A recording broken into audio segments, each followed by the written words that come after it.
نحمده ونصلي على رسوله الكريم اما بعد فاعوذ بالله من الشيطان الرجيم بسم الله الرحمن الرحيم رب اشرح لي صدري ويسر لي امري واحلل عقدة من لساني يفقهوا قولي۔ اللہ سبحانہ وتعالیٰ کا لاکھ لاکھ شکر ہے کہ اس نے ہمیں قرآن حکیم جیسی نعمت عطا کی۔ قرآن مجید ہمارے اور ہمارے خالق، ہمارے رب، ہمارے مولا کے درمیان رابطے اور تعلق کا بہترین ذریعہ ہے، جس کے ذریعے ہم اس کے ساتھ کنیکٹ کرتے ہیں۔ اللہ سبحانہ وتعالیٰ جس نے پوری دنیا بنائی اور جو کچھ بھی ہمارے پاس ہے، جتنی بھی نعمتیں جن کا ہم تصور بھی نہیں کر سکتے، کیونکہ بعض کو تو ہم دیکھتے ہیں، جانتے ہیں، اور بعض کو ہم جانتے بھی نہیں لیکن ان سے فائدہ اٹھا رہے ہیں۔ یہ سب کا سب اکیلے ایک اسی کی طرف سے ہے اور اس میں کسی دوسرے کا کوئی حصہ نہیں۔ اس لیے سب سے زیادہ شکر اور سب سے زیادہ محبت اور سب سے زیادہ مضبوط تعلق ہمارا اسی کے ساتھ ہونا چاہیے۔ اسی کے ہاتھ میں ہماری زندگی ہے، اسی کے ہاتھ میں ہماری موت ہے، اسی کے ہاتھ میں ہمارا رزق ہے، اسی کے ہاتھ میں ہماری تقدیر ہے، اچھا اور برا سب اس کے پاس ہے۔ اس لیے عقل مند اور خوش قسمت وہ انسان ہے جو اس کو راضی کر لے، کیونکہ اگر وہ راضی ہو گیا تو ہم سب پار، اور اگر وہ ناراض ہے اور پوری دنیا میں بھی ہمارا ڈنکا بج رہا ہے تو کچھ بھی فائدہ نہیں، کچھ بھی حاصل نہیں۔ اس لیے کہ دنیا میں جس کے پاس جو بھی ہے، تھوڑا ہے یا زیادہ ہے، وہ موت کے ساتھ سب ختم ہو جانے والا ہے۔ انسان جب آگے جاتا ہے تو صرف ایک چیز ساتھ جاتی ہے اور وہ ہے اس کا عمل، اس کا ایمان، اس کا تقوی، اس کا اخلاق، اس کا اللہ پر توکل، اللہ کے ساتھ تعلق، اور اس کے بعد اللہ کے بندوں کے ساتھ خیر خواہی، محبت، ان کی خدمت اور ان کی بھلائی اور ان کے لیے خیر کے کام کرنے کا جو بھی انسان کو موقع ملا، اور وہ سب بھی اس کی رضا کے لیے، یعنی اللہ ہی کی خاطر۔ تو نیک اعمال جو انسان اپنے بدن سے بھی کرتا ہے، مال سے بھی کرتا ہے، زبان سے بھی کرتا ہے، دل کے ساتھ بھی کرتا ہے، بس یہ انسان کے ساتھ جاتے ہیں۔ باقی جتنی بھی مادی چیزیں ہیں وہ سب پیچھے رہ جاتی ہیں، وہ دوسروں کی ہو جاتی ہیں۔ لیکن کس قدر افسوس کی بات ہے کہ ہماری زیادہ رغبت، ہماری زیادہ محبت ان چیزوں کے ساتھ ہوتی ہے جو پیچھے رہ جائیں گی، چاہے وہ اولاد ہے یا مال ہے یا جائیداد ہے یا کچھ بھی۔ ان چیزوں سے ہم زیادہ محبت کرتے ہیں، اور جس چیز کو ہمارے ساتھ جانا ہے اس چیز کی طرف ہم توجہ کم کرتے ہیں۔ نماز کے لیے مشکل سے وقت نکالتے ہیں، جلدی جلدی پڑھتے ہیں اور اس میں اللہ کو کم ہی یاد کرتے ہیں۔ اس کے برعکس اگر دوستوں کی محفل ہو تو گپ شپ میں گھنٹوں بھی گزر جائیں، ٹیلی فون پہ ہیں باتیں کر رہے تو کتنی ہی دیر گزر جائے، ہمیں اس میں لطف آتا ہے اور ہم وہ ختم نہیں کرنا چاہتے۔ اللہ سے بات کرتے وقت کیا ہماری اتنی بھی کیفیت ہوتی ہے جتنی کسی دوست سے بات کرتے وقت؟ محبت کی کیفیت یا خوشی کی کیفیت کیا نماز کے اندر بھی وہ ہوتی؟ تو پھر ہم یہ کس کو دھوکہ دیتے ہیں؟ اپنے آپ کو ہی دیتے ہیں نا۔ ہم سب جنت کے خریدار ہیں، جنت کی طمع رکھتے ہیں، جنت میں جانا چاہتے ہیں، لیکن جو اس کی شرائط ہیں کیا ہم وہ بھی پورا کر رہے ہیں؟ ہم سب کو غور کرنا چاہیے۔ اللہ کا لاکھ لاکھ شکر ہے کہ آپ لوگ قرآن مجید پڑھ چکے ہیں، اس پر آپ سب کو بہت بہت مبارکباد پیش کرتی ہوں، آپ کو، آپ کے استادوں کو، آپ کے جتنے بھی لوگ آپ کے ساتھ تعاون کرنے والے ہیں، آپ کے والدین کو بھی، کیونکہ انہوں نے آپ کے ساتھ تعاون کیا تو آپ یہاں تک پہنچے، یا گھر والے یا شوہر یا بچے، جو بھی ہم سب کے ساتھ اس کام میں، اس مشن میں مددگار ہوتے ہیں، ان سب کے لیے بھی بہت دعائیں اور نیک تمنائیں۔ اللہ تعالیٰ سب کو بہترین جزا عطا فرمائے۔ اب یہ کہ جو تو تعاون کرنے والے ہوتے ہیں وہ تو اپنا اجر پا لیتے ہیں، اپنا حصہ ان کو مل جاتا ہے، لیکن ہم سب کو یہ دیکھنا چاہیے کہ ہم نے جو کچھ پڑھا ہے کیا ہم اس کا حق ادا کر رہے ہیں یا نہیں. صرف اس پر خوش ہو جانا کافی نہیں، خوش تو ہونا چاہیے کیونکہ اللہ تعالیٰ کا حکم ہے قل بفضل اللہ وبرحمتہ فبذلک فلیفرحوا هو خیر مما یجمعون. کہہ دیجیے کہ اللہ اور اللہ کی رحمت اور اس کے فضل کی وجہ سے انہیں چاہیے کہ خوش ہو جائیں، وہ ہر چیز سے بہتر ہے جو لوگ جمع کر رہے ہیں. اس حد تک تو ٹھیک ہے، ہمیں خوشی منانی چاہیے، لیکن اس کے ساتھ ساتھ ہم سب کو یہ بھی سوچنا چاہیے کہ کیا ہم قرآن پاک کا حق ادا کرنے والے ہیں؟ کیا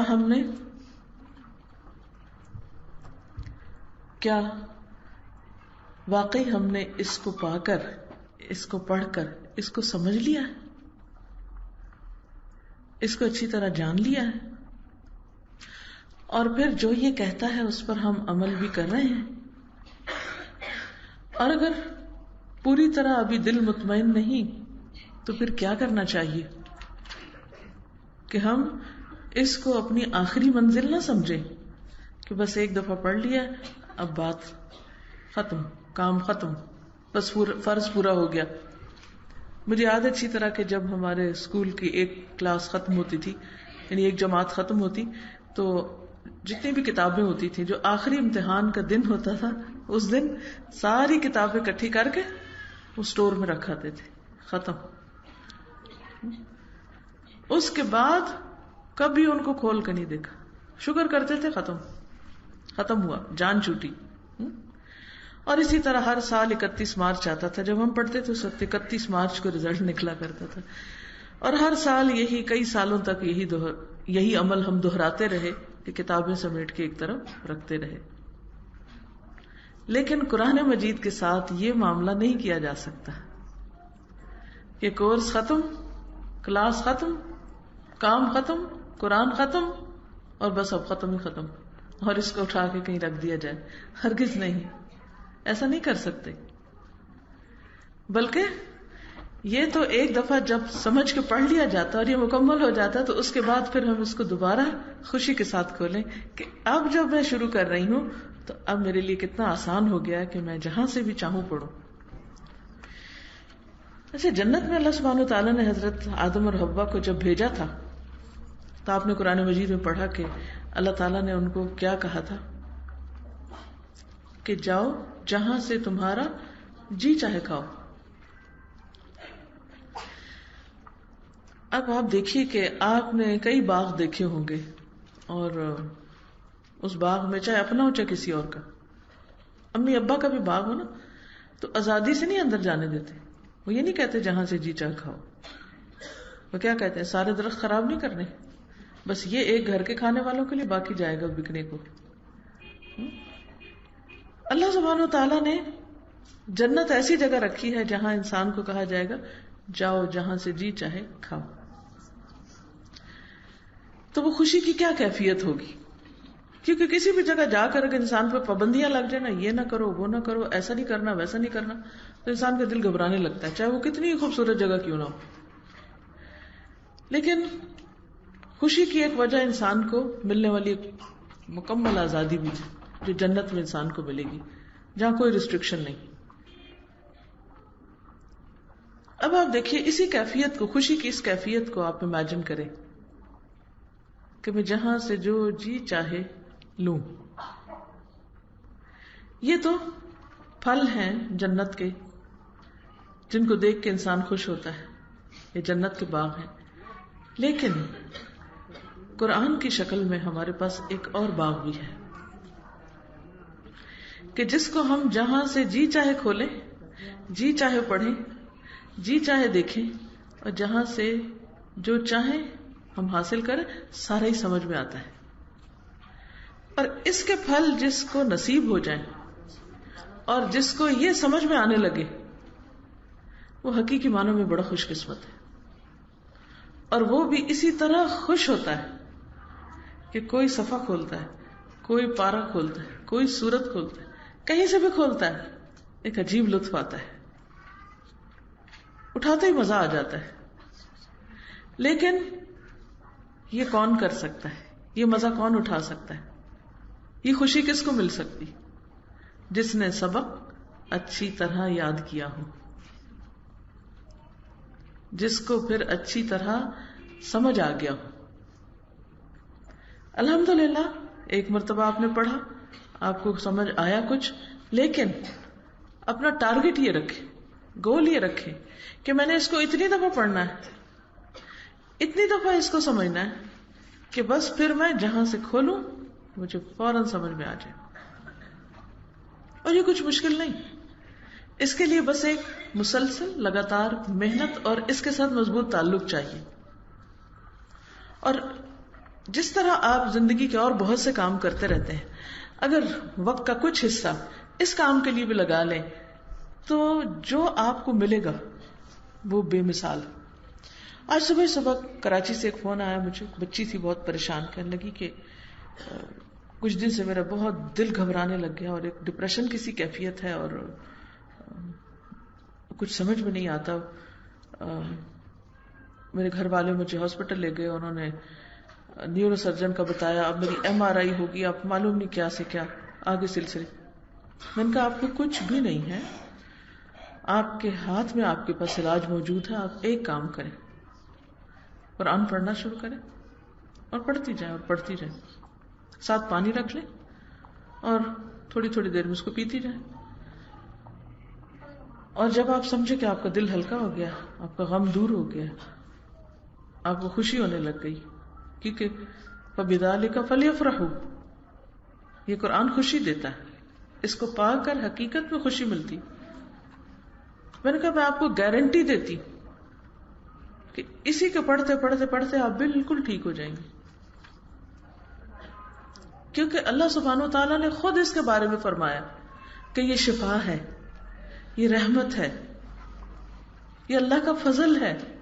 یہ کیسے ہو سکتا ہے کہ ہم اس کو پڑھیں اور پڑھتے جائیں اور سمجھیں اور پھر ہمیں خوشی نہ ہو اور ہمارا ڈپریشن دور نہ ہو اور ہمارے غم دور نہ ہو؟ یہ ہو ہی نہیں سکتا. ہر بلا اس سے دور ہوتی. کتاب انزلناہ مبارک، یہ کتاب جسے ہم نے اتارا ہے بہت برکت والی ہے. لیکن یہ برکتیں کب آتی؟ جب انسان اس کا واقعی خوشی سے پڑھتا ہے اور اس کو سمجھتا ہے. لیدبروا آیاتہ، تاکہ لوگ اس کی آیات میں غور و فکر کریں، تدبر کریں. ولیتذکر اولو الالباب، اور عقل مند لوگ نصیحت پکڑیں، سبق لیں. تو آپ دیکھیے کہ شیطان کا کام یہ ہوتا ہے کہ ہمارے اندر خلل پیدا کرتا رہتا ہے.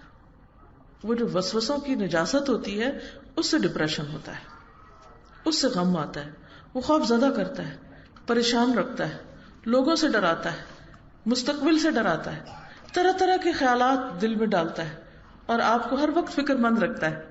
تو اس کے لیے کیا کرنا ہے؟ کس سے مدد لینی؟ اللہ سے. کیسے لینی؟ یہ قرآن اسی لیے تو آیا ہے کہ ہم شیطان کے شر سے بچ سکیں. تو جب ہم اس کو پڑھنا شروع کریں گے اور اگر ہم اس کو سمجھ رہے ہیں تو وہ جو وسوسے ڈالتا ہے نا ان کا جواب آنا شروع ہو جائے گا. یہ جو میں نے ٹیکنیک بتائی نا کہ آپ پڑھتی جائیں، اس کو پڑھتی جائیں اور تھوڑا تھوڑا پانی پیتی جائیں. پانی کیوں کہا؟ کیونکہ اللہ سبحانہ وتعالیٰ فرماتے ہیں پانی زندگی کی بنیاد ہے. پانی جو ہے وہ پاک کرتا ہے، انسان کو صاف کرتا ہے، بیرونی اور اندرونی طہارت کا ذریعہ بنتا ہے. تو جب آپ پانی پیتے ہیں تو ایک طرح سے آپ زندہ ہو رہے ہوتے ہیں.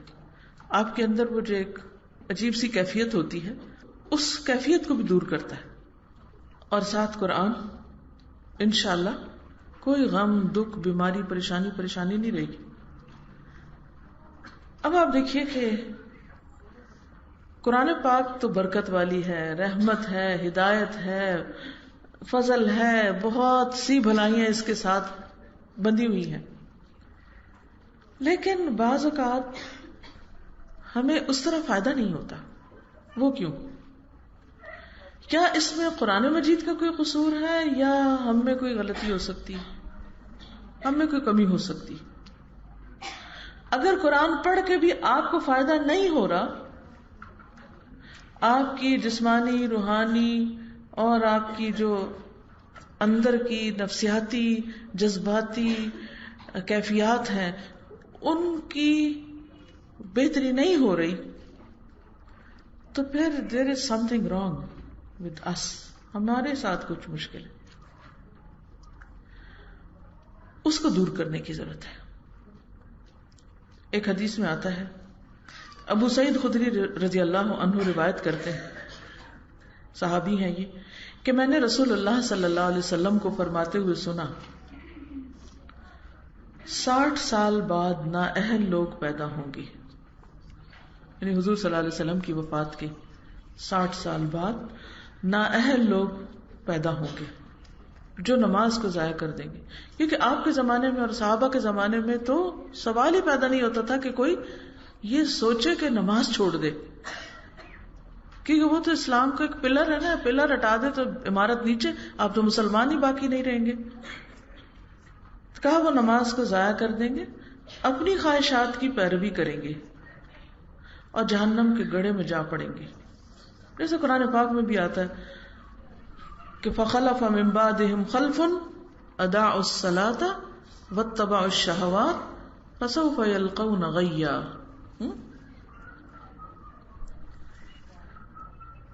پھر فرمایا ان کے بعد ایسے لوگ جانشین ہوں گے، یعنی یہ لوگ جب پیدا ہو جائیں گے تو پھر ان کے بعد ایک اور جنریشن آئے گی جو قرآن تو پڑھیں گے لیکن وہ ان کے حلق سے نیچے نہیں اترے گا. حلق تک مخارج ہوتے ہیں نا، مخارج بڑے اچھے ہوں گے، تجوید بڑی اچھی ہوگی، بڑا خوبصورت پڑھیں گے، لیکن نیچے نہیں جائے گا. نیچے سے مراد دل تک، دل میں نہیں اترے گا.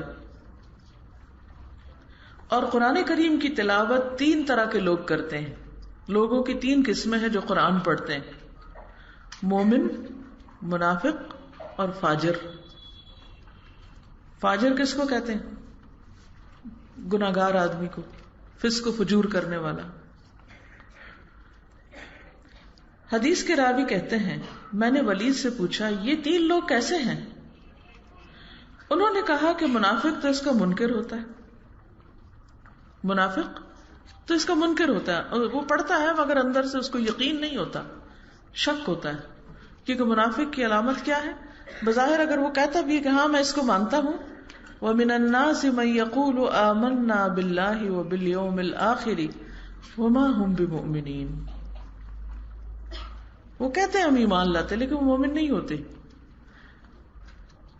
اور آگے جا کے کیا فرمایا؟ فی قلوبہم مرض، ان کے دلوں میں مرض ہے، بیماری ہے. فزادہم اللہ مرضا، تو اللہ نے ان کی بیماری کو اور بڑھا دیا. یہ بیماری کس چیز کی بیماری ہے؟ شک کی بیماری، کہ وہ قرآن کے اوپر پورا یقین نہیں رکھتے. تو کہا منافق تو منکر ہوتا ہے. فاجر آدمی اس کے ذریعے کھاتا ہے، اس نے قرآن کو کمائی کا ذریعہ بنا رکھا ہے، بزنس بنا رکھا ہے. اور مومن اس پر ایمان رکھتا ہے، مومن ایمان رکھتا ہے.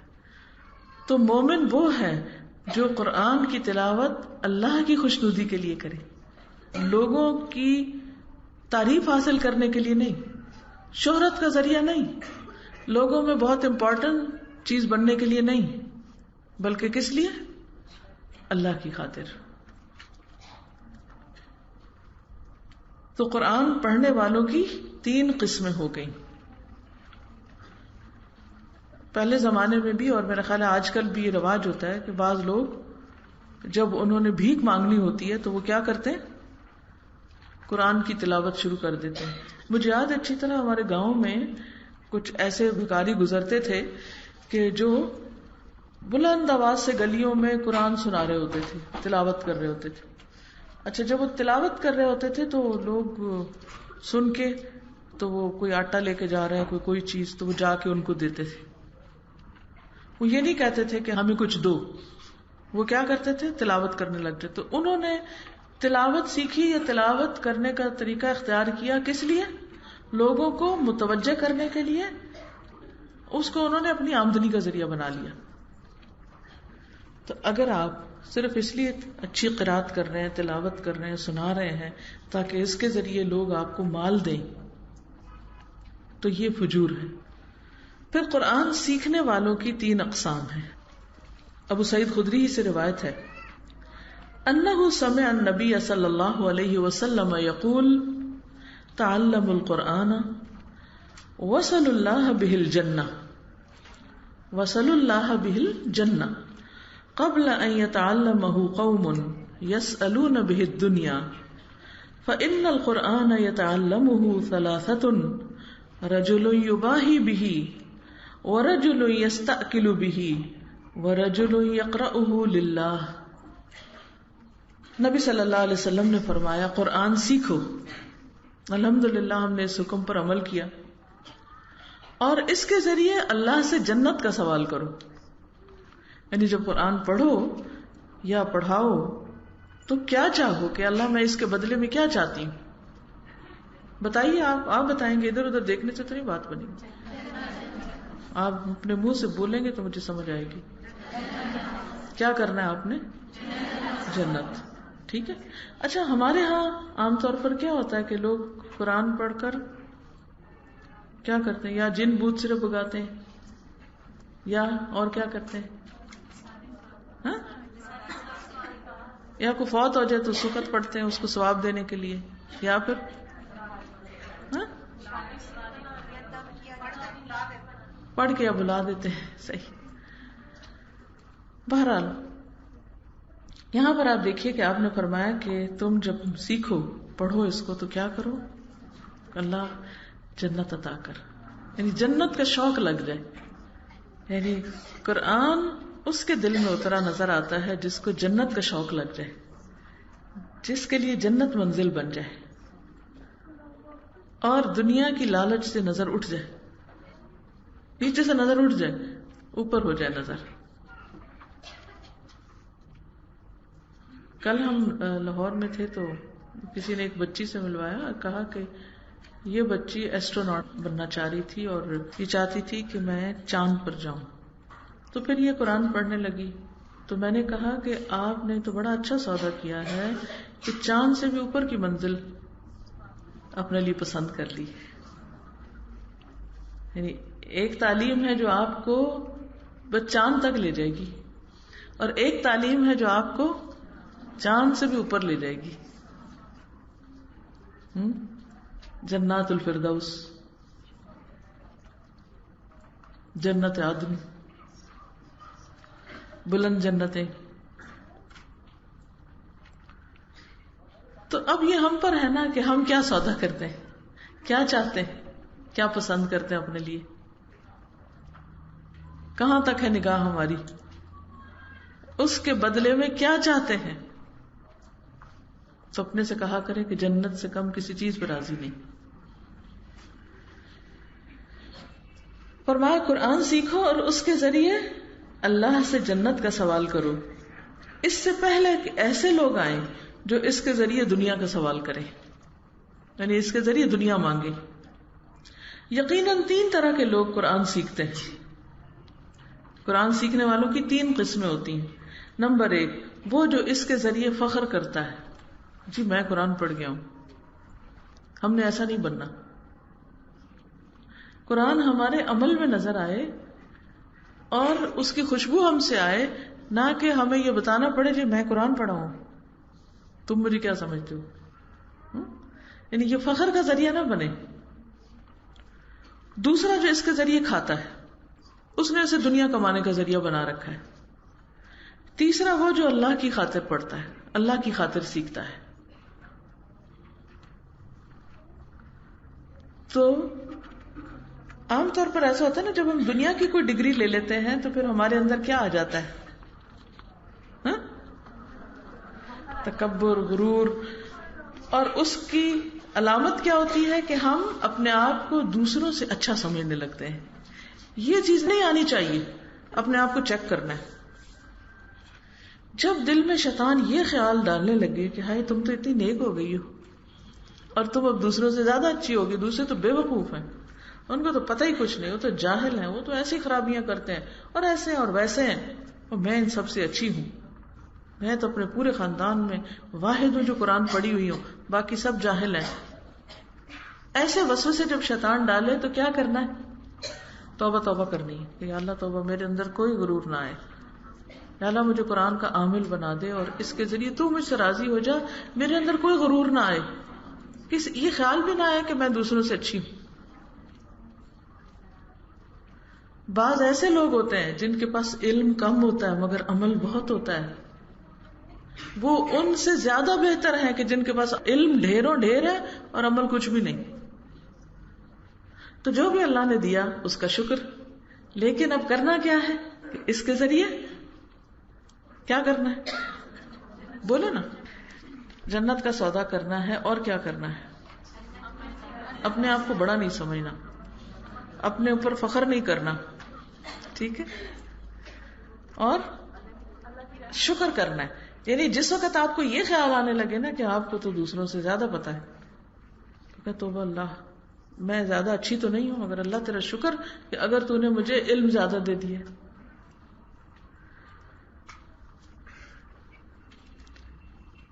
ایک اور روایت میں عباس بن عبد المطلب کہتے ہیں کہ رسول اللہ صلی اللہ علیہ وسلم نے فرمایا یہ دین غالب ہوگا، یعنی ایک وقت آئے گا کہ ہر طرف اسلام پھیل جائے گا، یہاں تک کہ سمندروں کے پار چلا جائے گا. جیسے افریقہ فتح ہوا، ترکی فتح ہوا، اور علاقے مسلمانوں نے فتح کیے، مشرق مغرب میں ہندوستان کی طرف آ گئے، یہ سب سمندروں کے پار ہے. سعودی عرب تو آپ نے دیکھا ہوگا کہ عرب جزیرۃ العرب ہے نا، یعنی جزیرہ ہے سمندروں کے بیچ میں. تو آپ نے خوشخبری دی کہ یہ سمندروں کے پار چلا جائے گا، ہر طرف اسلام کا دور دورہ ہو جائے گا. گھوڑوں کو اللہ کی راہ میں مصروف کر دیا جائے گا، یعنی ہر طرف جہاد ہو رہا ہوگا. پھر ایسے لوگ آئیں گے، یعنی اس کے بعد ایک اور دور آئے گا جب ہر طرف اسلام پھیل جائے گا، جو قرآن پڑھیں گے اور پڑھنے کے بعد کہیں گے ہم نے قرآن پڑھ لیا ہے، ہم قرآن پڑھے ہوئے. ہم سے زیادہ پڑھنے والا کون ہے؟ ہم سے زیادہ علم والا کون ہے؟ پھر آپ نے اپنے صحابہ کی طرف متوجہ ہو کر پوچھا تمہارا کیا خیال ہے، ان میں کوئی خیر ہوگی؟ انہوں نے کہا نہیں. آپ نے فرمایا یہ لوگ تم میں سے ہوں گے، یہ لوگ اس امت میں سے ہوں گے، یہ لوگ آگ کا ایندھن ہوں گے.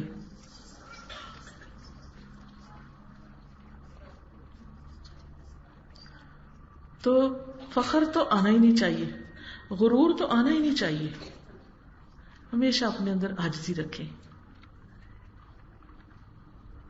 اور آتا بھی ہو تو اس کو سنبھال کے رکھیں، فخر کا ذریعہ نہیں بنانا. اب آپ سوچ رہے ہیں کہ اسے بہتر پڑھے ہی نا، یہ تو حل نہیں ہے. اس کا مطلب یہ نہیں ہے کہ پڑھے نہ پڑھنا اور پڑھنا برابر نہیں ہوتا.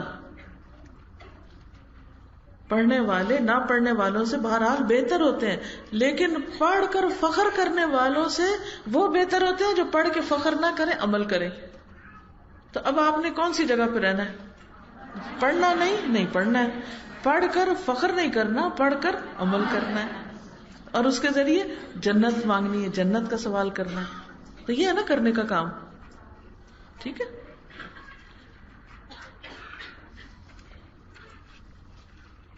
عبد الرحمن بن شبل الانصاری کہتے ہیں کہ معاویہ رضی اللہ عنہ نے ان سے کہا جب تم میرے خیمے کے پاس پہنچو تو کھڑے ہو کر رسول اللہ صلی اللہ علیہ وسلم سے سنی ہوئی کوئی حدیث بیان کرنا، یعنی کھڑے ہو کر تاکہ سارے سنیں. انہوں نے کہا میں نے اللہ کے رسول صلی اللہ علیہ وسلم کو فرماتے ہوئے سنا ہے قرآن مجید پڑھا کرو، اس کو کھانے کا ذریعہ نہ بناؤ، نہ اس کے ذریعے مال کثیر جمع کرو، نہ اس کے معاملے میں سنگ دل ہو جاؤ، اور نہ اس میں غلو کرو. اس کا کیا معنی ہے؟ یعنی باقی چیزیں تو ہم نے سمجھ لی پیچھے سے، اس کے معاملے میں سنگ دل نہ ہو جاؤ، یعنی یہ پڑھ کر تمہارے اندر سختی نہ آ جائے، بلکہ کیا آئے؟ نرمی آئے. کیونکہ آپ نے دیکھا ہوگا کہ بعض اوقات بچے قرآن حفظ کرنا شروع کرتے ہیں تو ان کے اندر کیا آتی، ایک خاص سختی آنے لگتی، ہوتا ہے نا. عام بچوں سے وہ تھوڑے سٹبن سے ہو جاتے ہیں اور جلدی بات بھی نہیں سنتے. شیطان ان کے پیچھے زیادہ آ جاتا ہے. تو ہم کہتے ہیں کہ ہائے، ہم نے تو ان کو قرآن پڑھنے کے لیے بھیجا تھا اور یہ اب حافظ بنتے جا رہے ہیں اور وہ تو بات ہی نہیں سنتے، ان کو کیا ہو گیا. بات یہ ہے کہ جو بچہ قرآن کی طرف آئے گا شیطان اس کے پیچھے لگ جائے گا. ٹھیک ہے. اب جس کے پیچھے شیطان لگ جائے اس کے لیے تو بڑی مشکل ہے. تو وہ اس کے اندر بعض اوقات ایسی چیزیں پیدا کر دیتا ہے کہ جس کی وجہ سے وہ عام بچوں کی نسبت بھی زیادہ ستانے لگتے ہیں، پریشان کرتے ہیں. بعض اوقات بیچ میں کہتے ہیں ہم نے آگے نہیں پڑھنا، کیونکہ اکثر یہ مائیں پریشان ہوتی ہیں، میرے پاس کیس لاتی رہتی ہیں، بچے نے 10 سپارے پڑھتے ہیں، اب اس کو نظر پتہ نہیں لگی کیا ہوگا، وہ کہتے ہیں میں نے آگے نہیں پڑھنا. پڑھ لیا ہے اب کہتا میں نے دہرائی نہیں کرنی. کیوں پڑھایا تھا آپ نے؟ اپنے تاج کے لیے مجھے پڑھایا، اب آپ کہتی ہیں پھر پڑھو پھر پڑھو. تو بات یہ ہے کہ یہ مشکلات ہے اس راستے کی. اس سے پریشان ہو کے نیکی کا کام چھوڑنا نہیں، لیکن اس کا علاج کرنا ہے. بہت پیار سے، سمجھداری سے بچوں کی ہمت افزائی کرنی ہے، لیکن اس بات پہ پورا چیک رکھنا ہے، اپنے لیے بھی آپ نے رکھنا ہے، بچوں کے لیے بھی رکھنا ہے کہ قرآن پڑھ کر سنگ دل نہ ہو، بے حس نہ ہو، کہ آپ لوگوں سے ملنا جلنا ہی چھوڑ دیں اور آپ اپنے آپ کو بی بی جی بنا کے سب سے الگ تھلگ کاٹ کے رکھ لیں کہ نہیں مجھے تو کسی سے بات ہی نہیں کرنی کیونکہ میں تو کیا ہوں، قرآن پڑھی ہوئی ہوں. یہ تکبر نہ آئے، غرور نہ آئے، دل کے اندر نرمی رہے. آپ اپنے دل کی نرمی کا جائزہ لینے کے لیے اکثر دیکھا کریں کہ آپ قرآن پڑھ کر کتنا روتی ہیں، اکیلے میں، سب کے سامنے نہیں. سب کے سامنے تو بعض اوقات ایک کو دیکھ کے ایک کو رونا آ جاتا ہے، دوسرے کو ایک وائرس پھیل جاتا ہے، سارے رونے لگتے ہیں. یہ نہیں، کیا کرنا ہے؟ اکیلے بیٹھ کر جب قرآن آپ پڑھتے ہیں تو آپ دیکھیں کہ آپ کو کتنا رونا آتا ہے. 3 موقعوں پر اپنے دل کا جائزہ لینا چاہیے نا. اس میں سے ایک موقع کیا ہے؟ تنہائی کے اوقات میں، دوسرا ہے قرآن کی محفلوں میں، اور تیسرا ہے ذکر کے وقت. اب آپ ذکر یعنی قرآن پڑھ رہے ہیں، تنہائی میں بیٹھے ہوئے ہیں، اب آپ کے دل کا حال کیا ہے؟ آپ سب نے سیرت پڑھی ہوگی، حضرت ابوبکر رضی اللہ تعالیٰ عنہ کے بارے میں پڑھا ہوگا. ان کا کیا حال ہوتا تھا جب وہ قرآن پڑھتے تھے نماز میں؟ آپ کو معلوم ہے نا کہ انہوں نے اپنے گھر کے ایک حصے کو مسجد بنایا ہوا تھا، اور وہ جب نماز کے لیے کھڑے ہوتے اور قرآن پڑھتے تو وہ اتنا روتے تھے قرآن پڑھتے ہوئے کہ قریش کے بچے اور عورتیں بھیڑ لگا کے کھڑے ہو جاتے تھے. تو وہ دیکھ دیکھ کے حیران ہوتے تھے کہ یہ شخص کتنا روتا ہے. حالانکہ آپ دیکھیں کہ ابو بکر صدیق بڑے سمجھدار انسان تھے، نبی صلی اللہ علیہ وسلم کے دستے راست تھے، اور اتنا حوصلہ تھا ان میں، اتنا زبردست عزم تھا کہ آپ کے بعد جس طرح لوگ مرتد ہوئے اور جس طرح انہوں نے زکوٰۃ دینے سے انکار کیا، ان سب کے خلاف جنگ کی اور ان کو واپس دین کی طرف پلٹا کے لائے. بہت سمجھدار تھے. نبی صلی اللہ علیہ وسلم جب فوت ہوئے تو حضرت عمر کی کیفیت کیا تھی، باقی لوگوں کی کیا تھی، اور حضرت ابو بکر رضی اللہ تعالیٰ عنہ انتہائی سمجھداری کے ساتھ اس وقت سب کو تھامے ہوئے تھے، بہت حوصلے والے تھے. اتنا بڑا سمجھدار مرد، اور قرآن پڑھتا ہے تو اس کے آنسو ہی نہیں تھمتے. اچھا ہمارا حال الٹ ہے، ہم ویسے انتہائی بزدل، کوئی فوت ہو جائے، کوئی بیمار ہو تو ہمارا رونا نہیں ختم ہوتا، ذرا سی ہمیں کوئی چوٹ لگ جائے تو ہم روئے چلے جاتے ہیں، لیکن قرآن پڑھتے ہیں تو کوئی آنسو ہی نہیں ہے. واٹ از دس؟ یہ کیا ہے؟ بازو کا سمجھ میں ہوتی ہے، روتے ہی کوئی نہیں قرآن پڑھ کے. تو آپ سب نے کوشش کرنی کہ تنہائی میں، اکیلے میں قرآن پڑھ کر روئیں، اور یہ اسی وقت ہوگا جب دل میں اترے گا. یہ نشانی ہے دل میں اترنے کی. اب آپ نے آپ کو خود پہچان لیں آپ کون ہیں، ٹھیک ہے نا؟ کیا میں اکیلے میں قرآن پڑھ کے روتی ہوں؟ نہیں تو میرے اندر ابھی کوئی گڑبڑ ہے. مجھے کوشش کرنی غور و فکر کرنا ہے کہ کیا کہا جا رہا ہے اور اس کیفیت کو اپنے اندر پیدا کرنا ہے. دوسری چیز، اس میں غلو نہ کرو. غلو کا مطلب ہے کہ کبھی آپ اسے پڑھو تو اتنا پڑھو کہ بس نہ کھاؤ نہ پیو اور اپنی حالت خراب کر لو اور دنیا سے کٹ جاؤ کہ جی کیا ہے ہم صاحب قرآن. یہ نہیں، اعتدال میں رہو. صحابہ کرام نے قرآن مجید پڑھا، اس کے ساتھ ساتھ بڑے بڑے اور کام بھی کیے.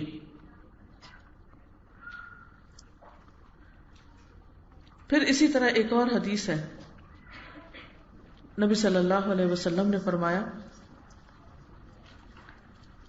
کہ جو علم اللہ کی رضا کے لیے حاصل کیا جاتا ہے، جس سے اللہ کو خوش کرنا مقصود ہے،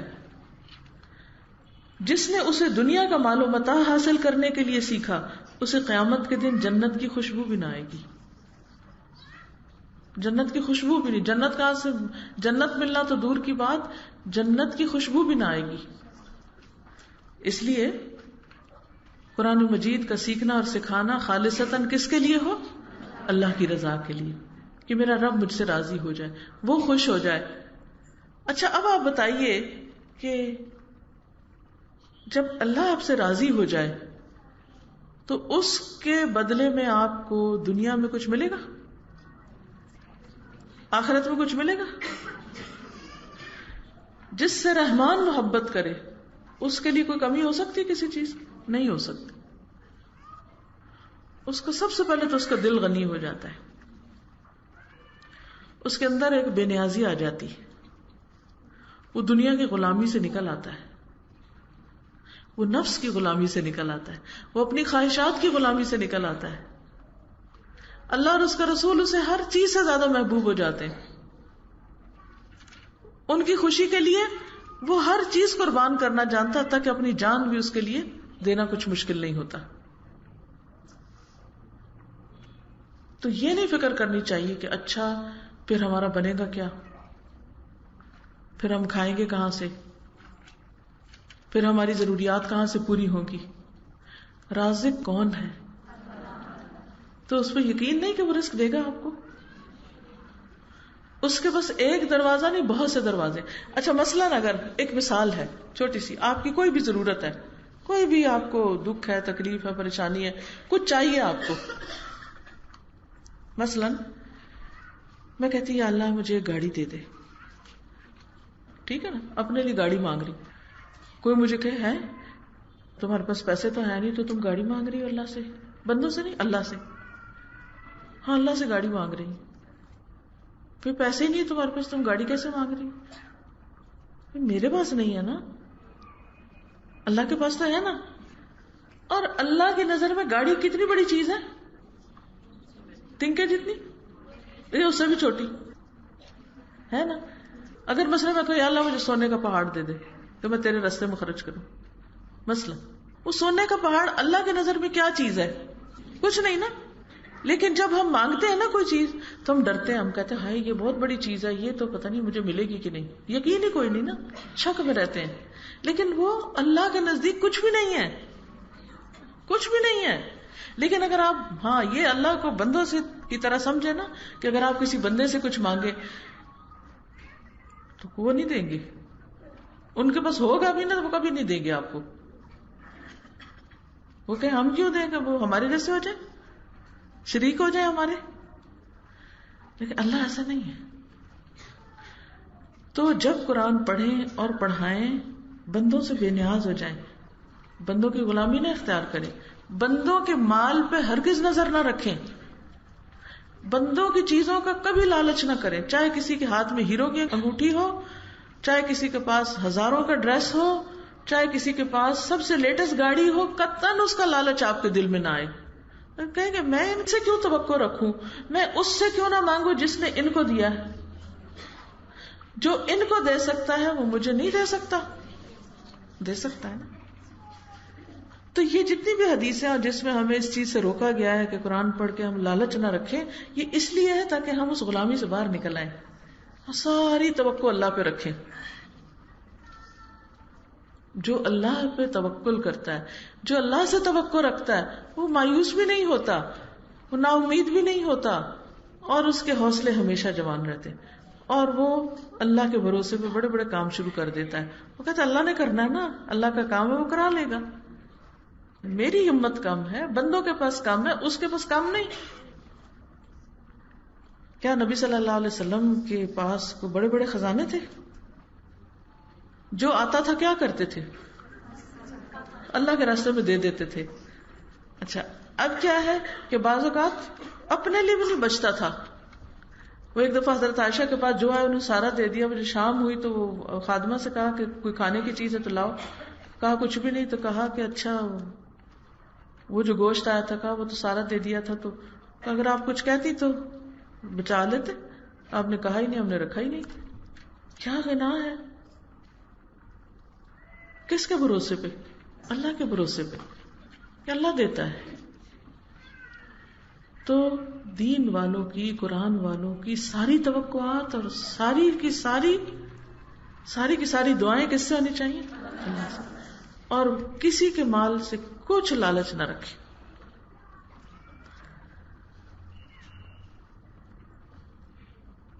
پھر اس کے بعد عمران بن حسین کہتے ہیں ایک مرتبہ وہ کسی آدمی کے پاس سے گزرے جو لوگوں کو قرآن پڑھ کے سنا رہا تھا. تلاوت سے فارغ ہو کے اس نے لوگوں سے مانگنا شروع کر دیا. یہ دیکھ کر عمران رضی اللہ تعالیٰ عنہ نے انا للہ و انا الیہ راجعون پڑھا.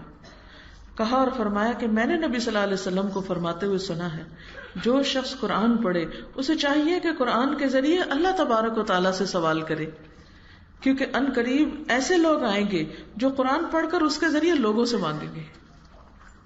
تو ساری دعائیں کس سے مانگنی ہے؟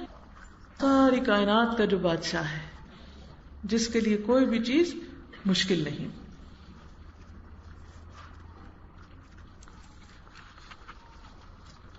پھر اسی طرح بعض اوقات یہ ہوتا ہے کہ جب انسان کے پاس علم آ جاتا ہے تو وہ دوسروں سے بحثیں شروع کر دیتا ہے، ان کو ٹوکا ٹاکی شروع کر دیتا ہے. لوگ اس سے بھاگنے لگتے ہیں. وہ کہتے ہیں تو یہ تو ابھی آ گیا، اس نے تو بتانا ہے یہ قرآن کی آیت ہے اور یہ حدیث ہے اور تم سب غلط کر رہے ہو، اس لیے چلو ان سے دور بھاگو. پھر ہم کہتے ہیں لوگ بڑے خراب ہیں، ان کو دین والے اچھے نہیں لگتے، اور ہم بھول جاتے ہیں کہ دین والے خود کیسی حرکتیں کر رہے ہیں. اپنی غلطی نہیں نظر آتی نا، ہم سب کو اپنی شکل ہی نہیں نظر آتی. آئینہ کوئی دکھائے تو وہ ہم دیکھنا ہی نہیں چاہتے، وہ ہمیں برا لگنے لگتا ہے جو ہمیں آئینہ دکھائے. تو قرآن پڑھ کر ہم نے بحثیں نہیں کرنی کسی سے، جیتنے کی کوشش نہیں کرنی. اگر ہار بھی گئے تو کیا ہوا؟ اللہ کو پتا نا ہمیں کتنا آتا ہے، تو لوگوں کو دکھانا تھوڑی ہے. حضرت ابو ہریرہ سے روایت ہے رسول اللہ صلی اللہ علیہ وسلم نے فرمایا جس نے علم اس لیے سیکھا کہ علماء کے سامنے فخر کرے اور بے وقوفوں سے جھگڑا کرے اور لوگوں کو اپنی طرف مائل کرے کہ میری طرف آ جاؤ، اللہ تعالیٰ اس کو دوزخ میں داخل کرے گا. سنن ابن ماجہ کی روایت ہے. دیکھیے اگر آپ کے اندر محبت ہوگی دین کی، اللہ کی، رسول کی، لوگ خود ہی آ جائیں گے آپ کی طرف. لیکن اگر آپ کولڈ سے ہیں، بے نیاز سے ہیں، بد اخلاق ہیں، کوئی نہیں آئے گا آپ کی طرف. تو اصل کیا ہے کہ دین پڑھ کر، قرآن پڑھ کر ہم نے نہ تو اپنے آپ کو سینٹر آف لائف بنا کے لوگوں کو اپنی طرف کھینچنا ہے کہ میں بہت اچھا ہوں میری طرف آ جاؤ، اور نہ ہی ہم نے کسی سے بحثیں کرنی ہے، اور نہ ہی ہم نے مقابلے کرنے ہیں.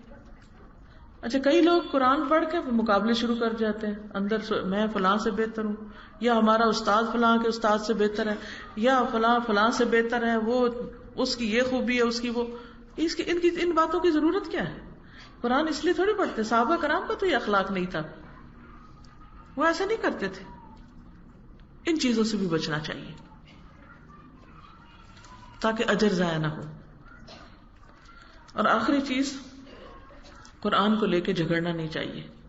نبی صلی اللہ علیہ وسلم نے فرمایا قرآن کے ذریعے جھگڑا نہ کرو اور نہ اللہ کی کتاب کے بعض حصے کو بعض کے ذریعے جھٹلاؤ.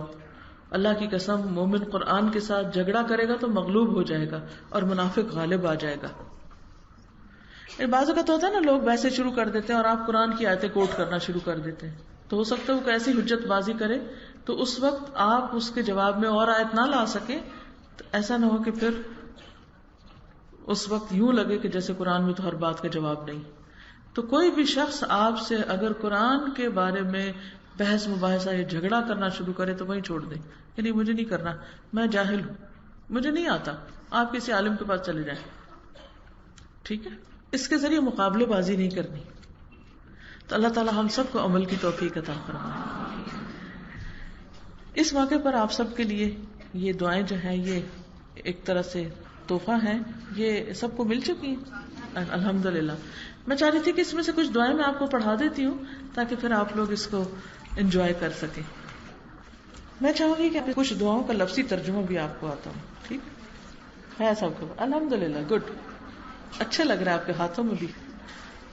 لا إله إلا الله محمد رسول الله لا إله إلا الله محمد رسول الله لا إله إلا الله محمد رسول الله لا إله إلا الله محمد رسول الله لا إله إلا الله محمد رسول الله أنت الرحمن يا الله أنت الرحيم يا الله أنت السلام يا الله أنت العزيز يا الله أنت القدوس يا الله أنت الجبار يا الله أنت الغفور يا الله أنت الغفار يا الله أنت العليم يا الله أنت القهار يا الله أنت العزيز يا الله أنت الوهاب يا الله أنت الشاكر يا الله أنت الحميد يا الله أنت الواحد يا الله أنت الجليل يا الله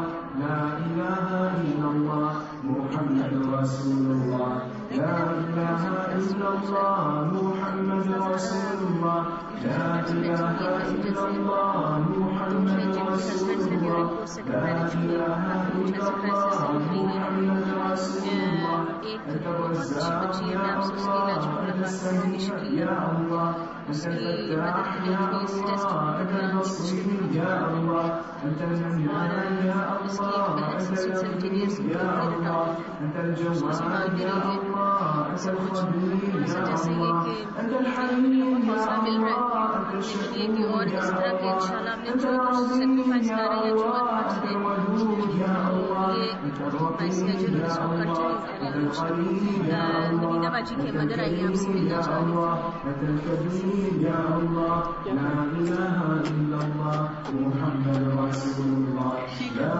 إله إلا الله محمد رسول الله لا إله إلا الله محمد رسول الله لا إله إلا الله محمد رسول الله أنت الباسط يا الله أنت الحكيم يا الله أنت البارئ يا الله أنت المجيد يا الله أنت القاهر يا الله أنت الحسين يا الله أنت الشافي يا الله أنت المهين يا الله أنت الحكيم يا الله أنت المجيد يا الله أنت الشهيد يا الله أنت المجيد يا الله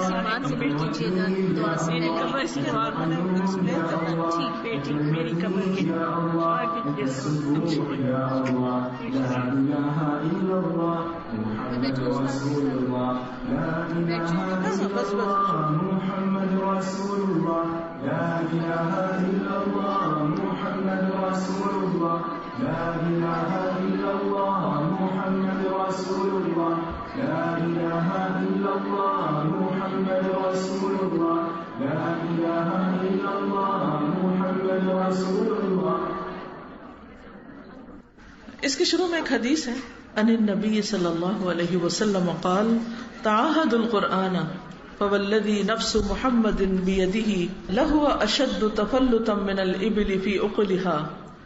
نبی کریم صلی اللہ علیہ وسلم نے فرمایا اس قرآن کی دیکھ بھال کرو، حفاظت کرو، قسم ہے اس ذات کی جس کے ہاتھ میں محمد صلی اللہ علیہ وسلم کی جان ہے، یہ قرآن سینوں سے نکل جانے میں اونٹ سے زیادہ تیز ہے جو رسی میں بندھا ہوا ہو اور اسے کھول کر بھاگ نکلنے والا ہو. اب آپ نے پڑھا اور بعض لوگوں نے بہت مشکل حالات میں پڑھا. زندگی میں اور بھی مشکلات ہوں گی آپ کی، اور یہ چیلنجز سب کے ساتھ ہیں، کسی کے ساتھ زیادہ، کسی کے ساتھ کم، لیکن کوئی بھی ان سے خالی نہیں. قرآن آپ کے لیے ایک مضبوط سہارا ہے. ایسا نہیں کہ اس کو چھوڑ کر آپ کے غم آسان ہو جائیں گے یا ہلکے ہو جائیں گے یا مشکلات کم ہو جائیں گی. ہاں یہ ضرور ہے کہ جب آپ اس کو پڑھیں گے تو اس کی برکت اور اس کے اندر اللہ کی طرف سے جو رحمت ہے اس کے ذریعے آپ پر ہوگی، اس سے آپ کے لیے مزید آسانیاں ہو جائیں گی. مختلف طرح کی مشکلات زندگی میں ایک امتحان ہوتے ہیں، ٹیسٹ ہوتے ہیں کہ کیا اب بھی بندہ اللہ کی طرف رجوع کرتا ہے اور اس کتاب کو تھامے رہتا ہے یا نہیں. تو حوصلے رکھیں، دل بڑے رکھیں اور اس کتاب کو مضبوط پکڑے رکھیں. یہ اللہ کی رسی ہے، اس کو چھوڑ تو نہیں سکتے نا. چھوڑیں گے تو کیا ہوگا؟ گر جائیں گے، گرے تو ہلاک ہو جائیں گے. اس لیے اس کو پکڑے رکھنا ہے کیسے بھی حالات ہوں. کوئی مجھے بتا رہا تھا کہ ان کے فادر جو تھے وہ یا ان کے دادا جب پاکستان اور انڈیا کی تقسیم ہوئی ہے تو انڈین بارڈر انہوں نے ٹرک پہ کراس کیا تھا اور وہ صرف اس کا ایک راڈ پکڑ کے لٹک رہے تھے. اتنا رش تھا کہ پاؤں رکھنے کی جگہ نہیں تھی ٹرک پہ، صرف لٹک رہے اور سارا راستہ صرف لٹک کے گزارا. کتنا مشکل ہوگا اگر تھوڑی دیر بھی آپ کو کسی رسی کے ساتھ لٹکنا پڑے تو کیا حالت. اور آپ کو پتا ہو کہ جو رسی چھٹی تو گئے نیچے گرے مرے. تو قرآن چھوڑ کر تو کہیں نجات ہے ہی نہیں. اسے چھوڑ دیا تو اللہ کے ساتھ تعلق ٹوٹ گیا، چھوٹ گیا، گر پڑے. اس لیے ہر قیمت پہ کچھ ہو سمجھے کہ اسی میں ہماری نجات ہے، پکڑے ہی رکھنا ہے کیسے بھی جھٹکے آئے زندگی میں. اور ایسے جھٹکوں میں دعائیں فائدہ دیتی ہیں، تو اللہ سے دعا کرتے رہنا ہے. یہ دعا تو قرآن مجید کے ختم کی دعا ہے، چونکہ آج کی تکمیل کی سیریمنی تھی اس مناسبت سے اس کو سلیکٹ کیا گیا. قرآنی اور مسنون دعائیں تو آپ بہت پڑھتے بھی رہے ہیں اور کتابیں بھی موجود ہیں اور ترجمے بھی موجود ہیں جو قرآن مجید سے آپ لیتے ہیں اور حدیث مبارک سے لیتے ہیں. لیکن اس وقت آپ کے سامنے جو دعائیں رکھی گئی ہیں یہ قاری شیخ سدیس کی دعائیں ہیں.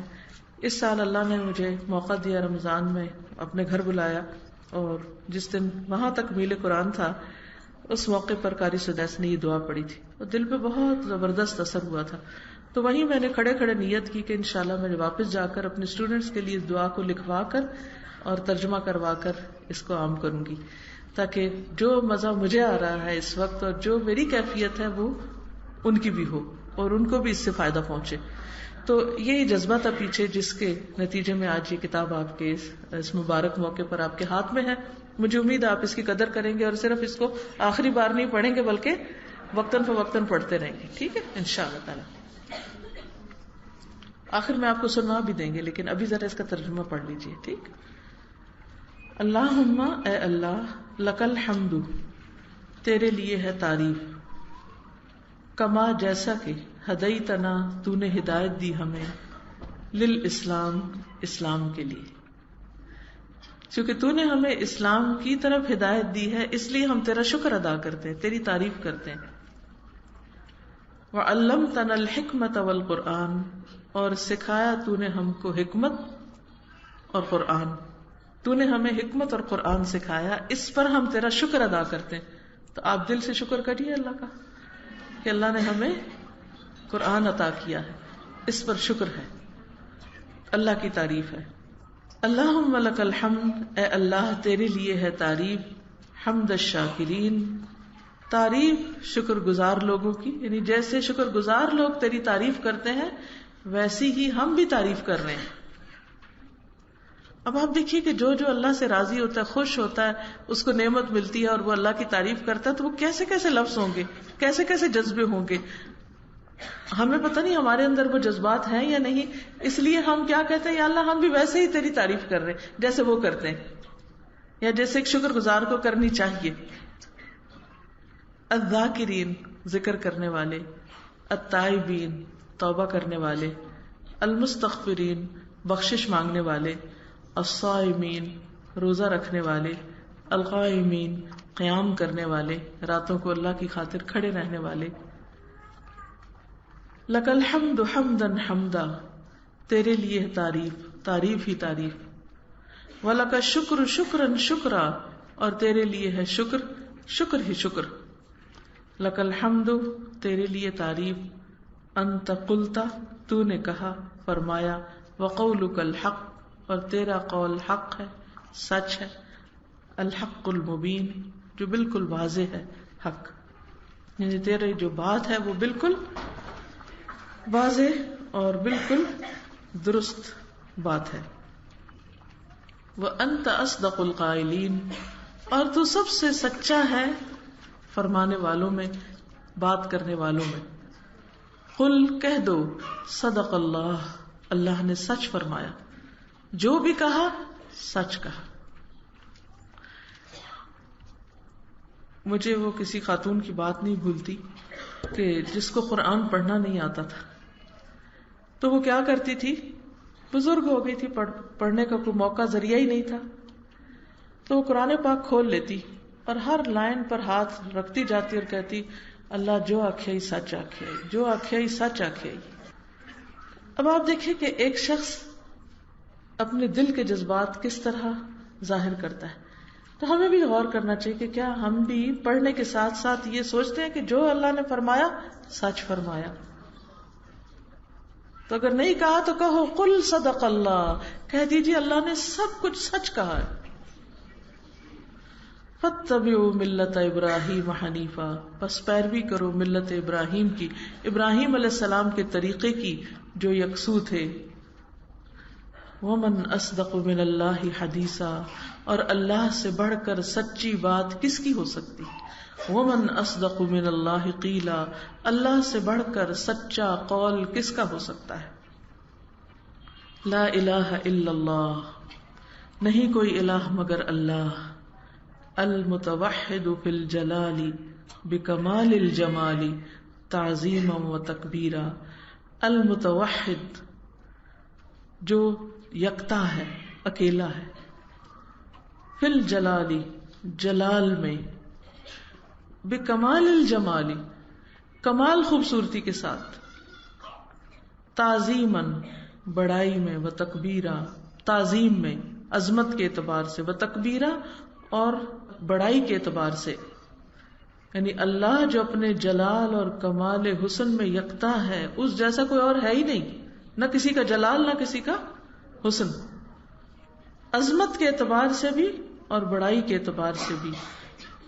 المتفرد بالکل تنہا، فرد، بتصریف الامور علی التفصیل والاجمال، کہ جو کاموں کو چلاتا ہے، یعنی جو کاموں کو چلانے میں تفصیل اور اجمال، تفصیل کہتے ہیں ڈیٹیل کو اور اجمال کہتے ہیں اختصار کو، تفصیلی اور اجمالی طور پر چلانے اور ان کی تدبیر اور تقدیر کرنے میں بالکل اکیلا ہے، تقدیر میں، و تدبیراً اور تدبیر کرنے میں، یعنی جس طرح اس نے کسی چیز کو بنایا اور جس طرح وہ چاہے اس کا انتظام چلا رہا ہے، یہ مراد ہے۔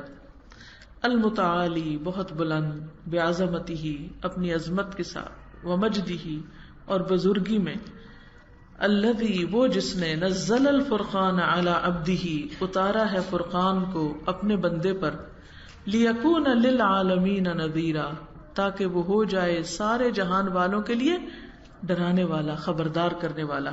تو یہ اللہ سبحانہ وتعالیٰ کی کچھ صفات کا ذکر ہے۔ لا الہ الا اللہ، اللہ کے سوا کوئی الہ نہیں، الکریم بزرگی والا، کرم والا، التواب بہت زیادہ توبہ قبول کرنے والا، اللطیف بہت باریک بین، الوہاب بہت عطا کرنے والا، بخشش کرنے والا، الذی وہ جو خضعت جھکی ہوئی ہے، خضوع ہوتا نا، خشوع اور خضوع، اسی سے خضعت، لعظمتہ اس کی عظمت کے لیے، الرقاب گردنیں اس کی عظمت کے آگے جھکی ہوئی ہیں۔ جیسے نماز میں ہم کھڑے ہوتے ہیں تو کیسے کھڑے ہونا چاہیے؟ یوں کیسے کھڑے ہوتے ہیں؟ نیچے دیکھنا چاہیے سجدے کی جگہ۔ اب آپ دیکھیں کہ جیسے حرم بھی ہے تو اس وقت جب یہ دعا پڑھی جا رہی تھی تو میں سوچ رہی تھی کہ اس وقت یہاں بادشاہ بھی کھڑے ہوں گے، وزراء بھی کھڑے ہوں گے، مختلف ملکوں کے بڑے بڑے لوگ، مالدار، ہر طرح کے لوگ کھڑے ہوں گے، لیکن کس طرح کھڑے ہیں سارے اس وقت. کبھی آپ حرم کی نماز میں وہ دیکھیں نا لوگوں کو کھڑے ہوتے ہوئے, کوئی پتہ نہیں کہ کون کون ہے اور کیا ہے, کون عالم ہے, کون جاہل ہے, کون دولت مند ہے اور کون فقیر ہے, اور کون کہاں سے آیا ہے, کس کا کیا رتبہ اور ہستی. سب وہاں کس طرح کھڑے ہوتے ہیں, گردنیں جھکا کے. اور یہ تو دنیا کا منظر ہے, اور ایک آخرت میں بھی ہوگا جب سب جھکے ہوئے ہوں گے.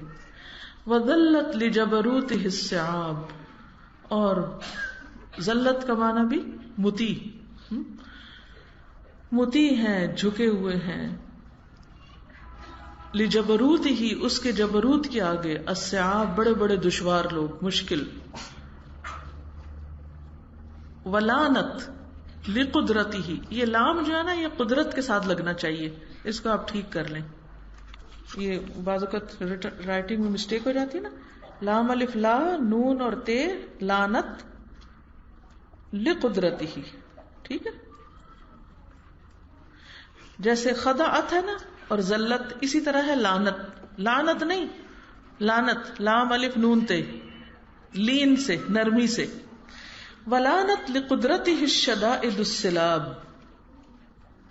اور نرم ہے, نرم ہے اس کی قدرت کے آگے. شدائد جو سخت شدید ہیں, السلاب چھیننے والے, یعنی جتنے بھی بڑے بڑے لوگ ہیں اور بڑی بڑی طاقت رکھتے ہیں وہ سب اللہ کے آگے آ کے بالکل نرم پڑ جاتے ہیں. رب الارباب, رب ہے سارے ربوں کا, یعنی دنیا میں جتنے بھی بڑے بڑے لوگ ہیں ان سب کا رب ہے, سب پالنے والوں کو پالنے والا ہے. مسبب الاسباب, اور مسبب الاسباب ہے, تمام اسباب کا بنانے والا. ومنزل الکتاب, اور کتاب کا نازل کرنے والا. وخالق الناس من تراب, اور پیدا کرنے والا لوگوں کو مٹی سے. یعنی حیرت کی بات ہے نا کہ مٹی سے انسان بنایا, اور وہ جیتا جاگتا, بولتا, چلتا پھرتا, کھاتا پیتا, کیا کیا صلاحیتیں اس میں, اور بنا کہاں سے؟ مٹی سے. کوئی اور کیوں نہیں بنا لیتا؟ نہیں بنا سکتا. غافر الذنب وقابل التوب, گناہ بخشنے والا, توبہ قبول کرنے والا. شدید العقاب, سخت سزا دینے والا. لا الہ الا هو علیہ توکلت, نہیں کوئی الہ مگر وہی, اسی پر میں نے توکل کیا. وإلیہ متاب, اور اسی کی طرف پلٹنا ہے, لوٹنا ہے. اگر متابی ہو تو میرا لوٹنا, ورنہ متاب لوٹنا. وَنَحْنُ, اور ہم, عَلَى مَا قَالَ رَبُّنَا, اس پر جو ہمارے رب نے فرمایا. وَخَالِقُنَا وَرَازِقُنَا, ہمارے خالق اور ہمارے رازق نے. مِنَ الشَّاہِدِينَ, گواہوں میں سے ہیں. جو ہمارے رب نے فرمایا اس پر ہم گواہ ہیں. وَلِمَا أَوْجَبَ, اور اس پر جو اس نے واجب کیا. وَأَلْزَمَ, اور لازم کیا کہ یہ کرنا ہی کرنا ہے. غیر جاہدین, اس کو انکار کرنے والے نہیں ہیں, اس کو جھٹلانے والے نہیں ہیں. والحمد للہ رب العالمین, اور تعریف اللہ کے لیے ہے, ساری تعریف جو رب ہے تمام جہانوں کا. اتنی دعا سن لیجئے اور پوری یکسوئی سے سنیے, پھر میں آگے پڑھاؤں گی, پھر آگے لگاؤں گی. اللهم لك الحمد حمد الشاكرين الذاكرين التائبين المستغفرين الصائمين القائمين. لك الحمد حمدا حمدا ولك الشكر شكرا شكرا. لك الحمد أنت قلت وقولك الحق المبين وأنت أصدق القائلين.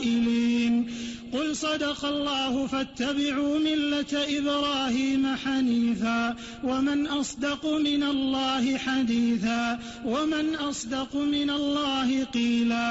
لا أرحم الراحمين. سمجھ آ رہی تھی اب؟ تو جب سمجھ کے سنتے ہیں تو پھر دل کی کیفیت کچھ اور ہوتی, اور انشاءاللہ اللہ تعالیٰ آپ سب کو حج عمرے نصیب کرے اور آپ وہاں جائیں, اور جب یہ دعائیں سنیں تو انشاءاللہ آپ کو بھی ویسے ہی رونا آئے گا جیسے کسی بھی سمجھنے والے کو, کیونکہ ایک تو اللہ کا گھر ہوتا ہے, پھر اتنے سارے لوگوں کا مجموعہ اور سب کی آمین ہو رہی ہوتی ہے, اور پھر یہ ہے کہ دعا بھی سمجھ آ رہی ہوتی ہے, اور ایک یکسوئی کے ساتھ انسان مانگ بھی پاتا ہے. تو بہت سے لوگ اپنے فری ٹائم پہ یہ دعائیں سننا بھی چاہتے ہیں لیکن سمجھ نہیں آتی تو پھر وہ پورا انٹرسٹ نہیں اس میں ہوتا. مثلا استری کرنے کا ٹائم ایسا ہوتا ہے کہ جس میں بجلی بھی ہوتی ہے, ورنہ تو یہ ہوتا ہے کہ آپ سننا چاہیں کچھ تو بجلی کوئی نہیں ہوتی, بجلی بھی ہوتی ہے اور وقت بھی بہت ہوتا ہے اور گھنٹہ گھنٹہ بعض اوقات لگ جاتا ہے. تو اس وقت آپ جہاں استری لگائی ہوئی نا وہاں قریب ایک ٹیپ ریکارڈر رکھ دیں اور وہاں کچھ دعائیں اور تلاوتیں اور لیکچرز لگانے کو رکھ دیں. ادھر سے آپ نے استری کا بٹن آن کیا اور ادھر سے آپ نے ٹیپ ریکارڈر, کیونکہ اس وقت کیا کرنا ہو, سوچے پریشانیاں. تو ان چیزوں سے نکلنے کے لیے آپ ایسی چیزیں سننا شروع کر دیں. اس سے کیا فائدہ ہوگا کہ انشاءاللہ سنتے سنتے یہ دعائیں یاد ہو جائیں گی, آپ کو صورتیں یاد ہو جائیں گی.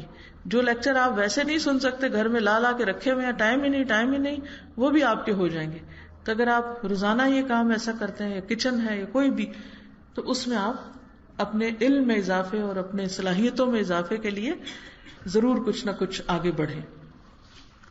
پھر ہے وصلوات اللہ وسلامہ, اور اللہ کی رحمتیں اور سلامتی علی خاتم النبیین, خاتم النبیین پر, محمد صلی اللہ علیہ وسلم پر, و امام المرسلین, اور سارے رسولوں کے امام پر. کہاں امامت کرائی تھی آپ نے؟ جی ہاں. وعلی آلہ الطیبین الطاہرین, اور آپ کی آل پر جو طیب ہیں, طاہر ہیں. وصحابتہ, اور آپ کے صحابہ الغر المیامین, جو بہت بابرکت ہیں, عظیم اور مبارک ہستیاں ہیں. وزوجاتہ الطاہرات, اور آپ کی زوجات بیویاں الطاہرات, جو پاکیزہ ہیں. امہات المؤمنین, مومنوں کی مائیں ہیں. والتابعین, اور تابعین جو ان کے بعد آئے. ومن تبعہم, اور جنہوں نے ان کی بھی پیروی کی. بے احسان, احسان کے ساتھ, یعنی نیکی کے ساتھ.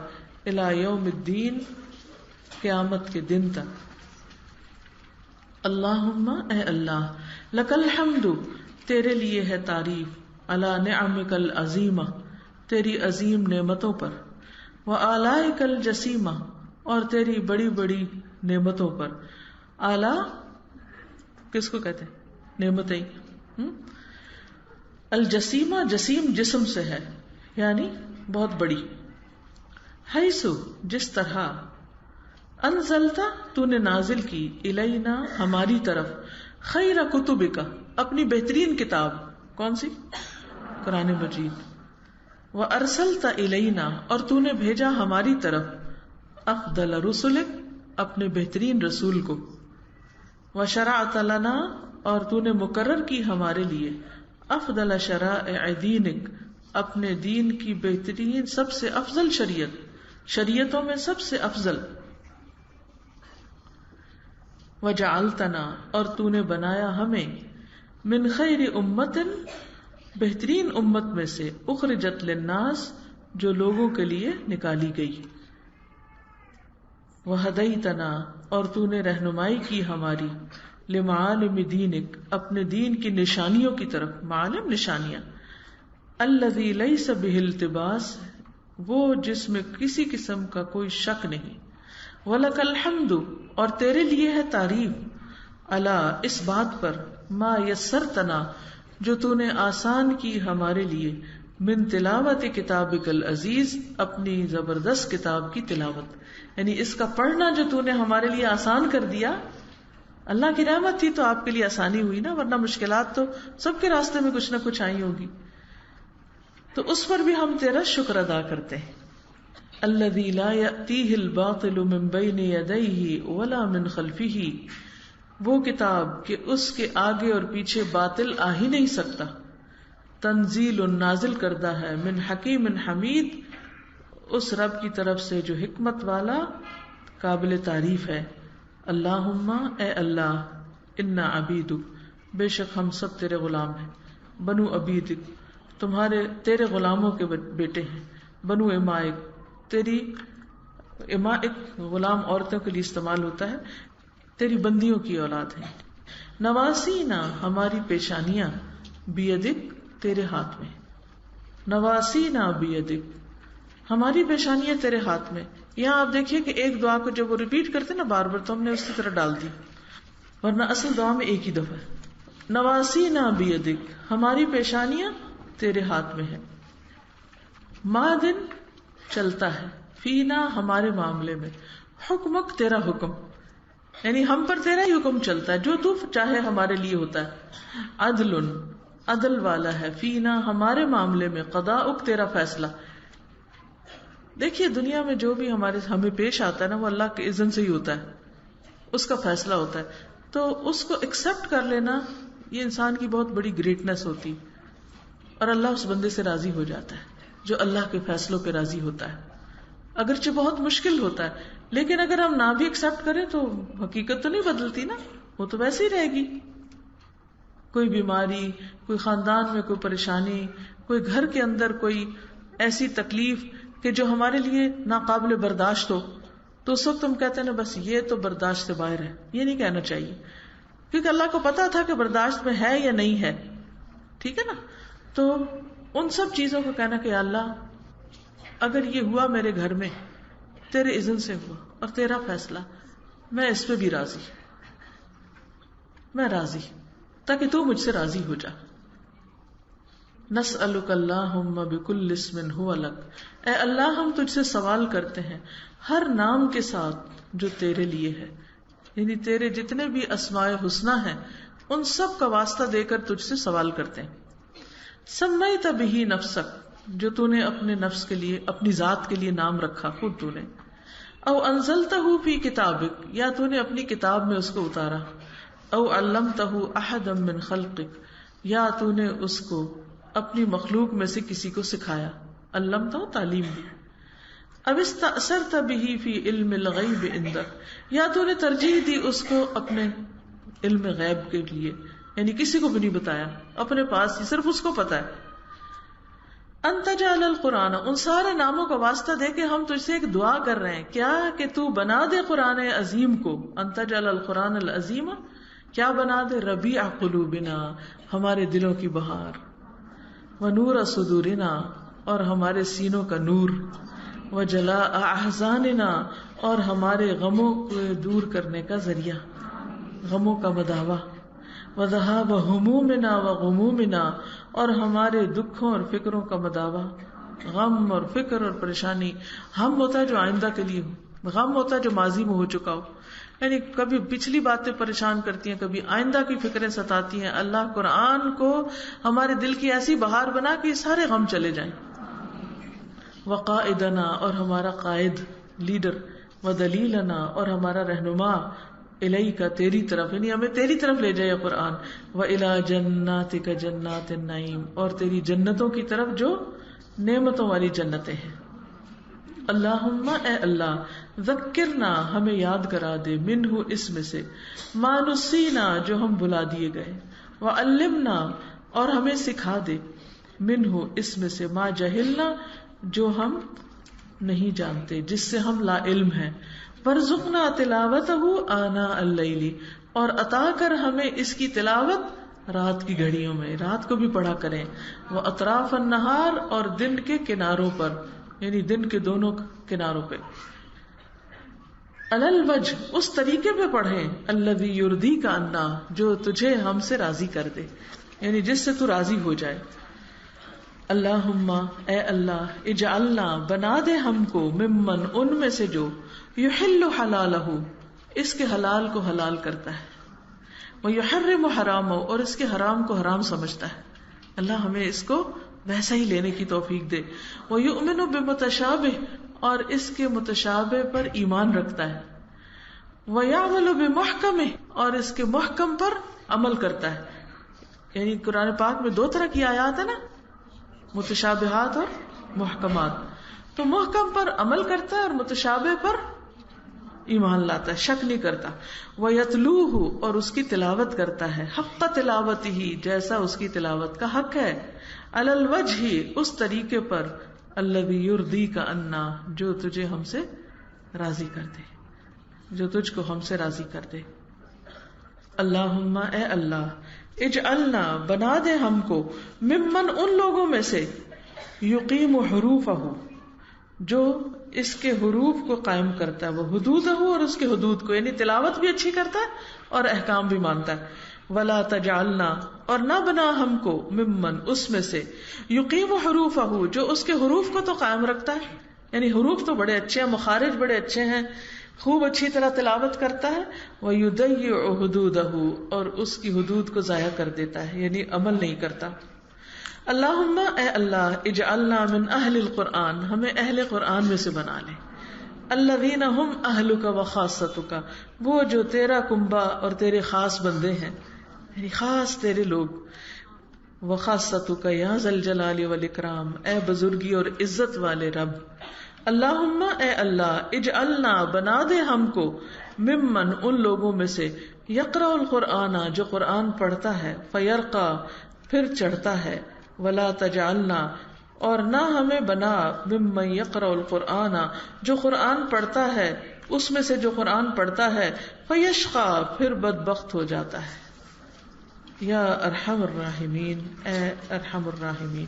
اب اتنی دعائیں سن لیں، پھر آگے پڑھیں گے، ٹھیک ہے. اللہم البسنا بہ الحلل، اے اللہ ہمیں اس قرآن کی بدولت زیورات پہنا، یعنی جنت کے. حلل حلیہ سے. واسکننا، اور ہمیں ٹھہرا، سکونت عطا فرما، بہی، اس کے ذریعے، فی الجنان الظلل، جنت کے گھنے سایوں میں. جنان جنتیں، الظلل سایہ دار. واسبغ بہ علینا النعم، اسبغ عام کر دے، فراخ کر دے، اس کے ساتھ، اس کے ذریعے، علینا ہم پر، النعم نعمتیں. ودفع بہ، اور دور کر دے اس کے ذریعے، عنا ہم سے، النقم سزائیں، تکلیف. وجعلنا بہ، اور بنا دے ہمیں اس کے ذریعے، عند الجزاء من الفائزین، جزا کے وقت، بدلہ ملنے کے وقت کامیاب ہونے والوں میں سے، یعنی اس قرآن کے ذریعے ہمیں کامیابی عطا کر، یہ مفہوم ہے. وعند البلاء من الشاکرین، اور آزمائش کے وقت بھی شکر کرنے والوں میں سے، کیونکہ اس کی بھی کوئی وجہ ہوتی ہے کہ اللہ تعالیٰ انسان کو امتحان میں ڈالتا ہے اور اس کے ذریعے بھی خیر عطا کرتا ہے، درجے بلند کرتا ہے. یعنی مومن کو ایک کانٹا بھی چبھتا ہے تو اس کے بدلے اس کے لیے درجے بلند ہوتے ہیں، گناہ معاف ہوتے ہیں. وَإِنَّ النَّعْمَاءِ مِنَ الشَّاكِرِينَ، اور نعمتوں کے وقت بھی شکر کرنے والوں میں سے بنا دے. وَعِندَ الْبَلَاءِ مِنَ الصَّابِرِينَ، اور تکلیفوں کے وقت صبر کرنے والوں میں شامل کر لے. وَلَا تَجْعَلْنَا، اور نہ تو بنا ہم کو، ممن، ان میں سے جو، استہوتہ الشیاطین، کہ شیطان ان کو بھٹکا دیتے ہیں. فَشَغَلَتْهُ بِالدُّنْيَا عَنِ الدِّينِ، تو اس نے اس کو مشغول کر دیا دنیا میں دین سے ہٹا کے. اللہ ہمیں ایسے لوگوں میں شامل نہ کرنا. یعنی بعض اوقات انسان دین کی طرف آتا ہے، قرآن پڑھتا ہے، دن رات قرآن کے ساتھ گزرتے ہیں، پھر کچھ عرصے کے بعد جب وہ ختم ہوتا ہے تو واپس وہ دنیا کی طرف لوٹتا ہے، اس میں اتنا مشغول ہو جاتا ہے کہ قرآن کو ہی بھلا دیتا ہے، دین کو ہی بھلا دے. تو اللہ ہمیں ان لوگوں میں نہ شامل کرنا، کیونکہ یہ شیطان کی کارستانی ہوتی ہے. فَأَصْبَحَ مِنَ النَّادِمِينَ، تو وہ ہو گیا نادم ہونے والوں میں سے. وَفِي الْآخِرَةِ مِنَ الْخَاسِرِينَ، اور آخرت میں خسارہ پانے والوں میں سے. اللہم اجعل القرآن العظیم لقلوبنا ضیاء، اے اللہ بنا دے قرآن عظیم کو ہمارے دلوں کے لیے روشنی. ولابصارنا جلاء، اور ہماری آنکھوں کے لیے جلا بخشنے والا. ولاسقامنا دواء، اور ہماری بیماریوں کے لیے دوا. ولذنوبنا ممحصا، اور ہمارے گناہوں کو مٹانے والا. وعن النار مخلصا، اور ہمیں آگ سے خلاصی دینے والا، نجات دینے والا. اللہم اجعلہ شفیعا لنا، اے اللہ اس کو ہمارے لیے سفارشی بنا دے. وحجتا لنا، اور ہمارے حق میں حجت بنا دے. لا حجتا علینا، ہمارے خلاف حجت نہ بنا. اللہم اجعلنا، اے اللہ بنا دے ہمیں، ممن اتبع القرآن، ان میں سے جو پیروی کرے قرآن کی. فساقہ وقادہ الی الجنہ، تو جو اسے چلائے اور لے جائے جنت کی طرف، رہنمائی کرے جنت کی طرف. یعنی جس کے لیے قرآن اسے جنت میں لے جانے کا ذریعہ بن جائے، ہمیں بھی ان میں شامل کر دے. ولا تجعلنا، اور نہ تو بنا ہم کو، ممن اتبع القرآن، کہ جس نے پیروی کی قرآن کی، یعنی پڑھا. فَزُحَّ فِي قَفَاهُ إِلَى النَّارِ، تو وہ اس کی یہ قفا کہتے ہیں، یہ جو ہوتی ہے نا پیچھے ریڑھ کی ہڈی یا اس کی گدی، تو اس کے ساتھ اس کو اوندے میں جہنم میں گرانے کا ذریعہ بنا. برحمتک، اپنے رحمت کے ساتھ، یا عزیز یا غفار، اے زبردست معاف کرنے والے، اے زبردست اور اے معاف کرنے والے رب، تو ہمیں ان میں شامل نہ کرنا کہ جن کو ان کی اردو محاورے میں آپ کہہ سکتے ہیں کہ منہ کے بل گھسیٹ کے جہنم میں گرا دیا گیا. اللہم انفعنا، اے اللہ ہمیں نفع دے، ورفعنا اور ہمیں بلندی عطا کر، بالقرآن العظیم، قرآن عظیم کے ساتھ، الذی رفعت مکانہ، وہ جس کا مقام آپ نے بلند کیا ہے، وأیدت سلطانہ، اور اس کی دلیل کو تائید دی ہے، واضح کیا، اور اس کی دلیل کو مضبوط کیا ہے، وبینت برہانہ، اور اس کی برہان کو یعنی اس کی دلیل کو تو نے واضح کیا، یعنی بات سمجھ آتی ہے قرآن کی. وقلت، اور آپ نے فرمایا، یا اعز من قائل سبحانہ، اے وہ سب سے زیادہ عزت والے جو پاک ہے، یعنی اے کہنے والوں میں سے سب سے عزت والے جو پاک ہے. یعنی کہنے والے تو بہت سی باتیں کہنے والے، لیکن اللہ سب سے زیادہ پاک ہے. فَإِذَا قَرَأْنَاهُ، کیا کہا ہے اللہ نے کہ جب ہم اس کو پڑھیں، فَاتَّبِعْ قُرْآنَهُ، تو اس کے پڑھنے کی پیروی کرو، فالو کرو. ثُمَّ إِنَّ عَلَيْنَا بَيَانًا، پھر ہمارا ذمہ ہے اس کو بیان کرنا. احسن کتبک نظاما، یہ تیری کتاب یعنی قرآن مجید بہترین ہے نظم اور ترتیب کے اعتبار سے. وَأَفْصَحِهَا كَلَامًا، اور کلام کے اعتبار سے سب سے زیادہ فصیح ترین ہے، یعنی کھول کے بات بیان کرتی ہے. وَأَبْيَنِهَا حَلَالًا وَحَرَامًا، اور حلال اور حرام کو سب سے زیادہ بیان کرنے والی ہے، کھول کھول کے بتانے والی ہے، واضح ہے. فِيهِ وَعْدٌ وَوَعِيدٌ، اس میں وعدے بھی ہیں اور ڈراوے بھی ہیں. وَتَخْفِيفٌ وَتَهْدِيدٌ، اور دھمکیاں بھی ہیں اور ڈراوے بھی ہیں. لا يأتيه الباطل من بين يديه ولا من خلفه، باطل اس کے آگے اور پیچھے سے نہیں آ سکتا.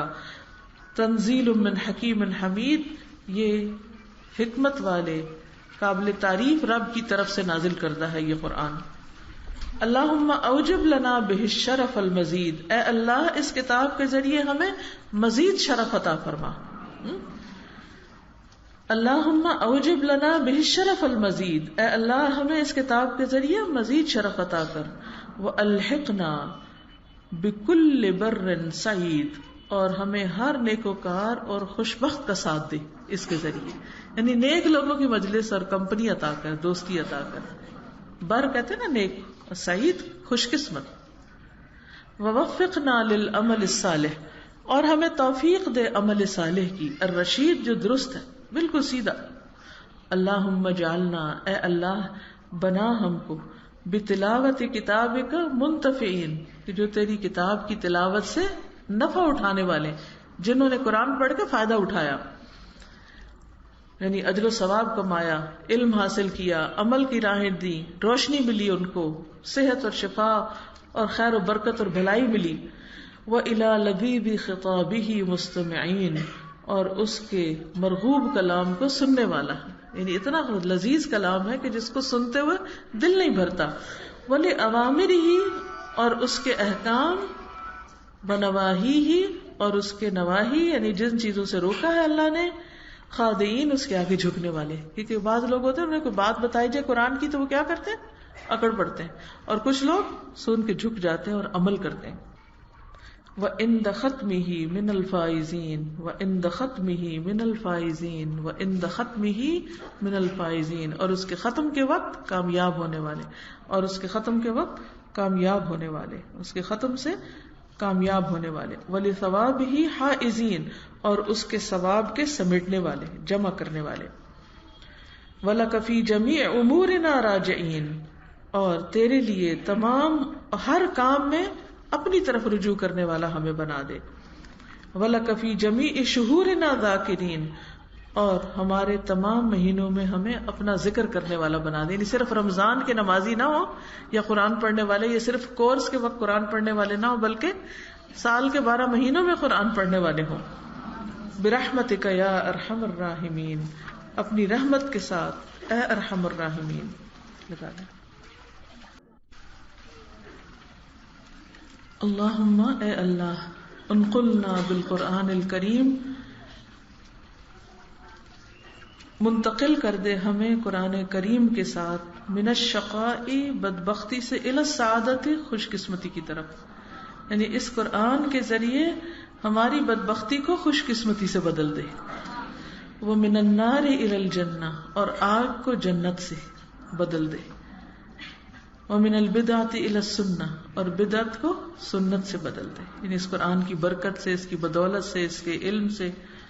ومن کل الشرور الی کل الخیور، اور ہر شر سے ہر خیر کی طرف. برحمتک یا ارحم الراحمین، اپنی رحمت کے ساتھ اے رحمت کرنے والے جو سب سے بڑھ کے رحم فرمانے والا ہے. ومن الشرک الی التوحید، اور شرک سے ہمیں توحید کی طرف لیا. ومن السیئات الی الحسنات، اور برائیوں سے نیکیوں کی طرف لیا. ومن الذل الی العزہ، اور ذلت سے عزت کی طرف لیا. ومن الفقر الی الغنا، اور محتاجی سے غنا کی طرف لیا. یا ذا الجلال والاکرام، اے عظمت اور بزرگی والے رب.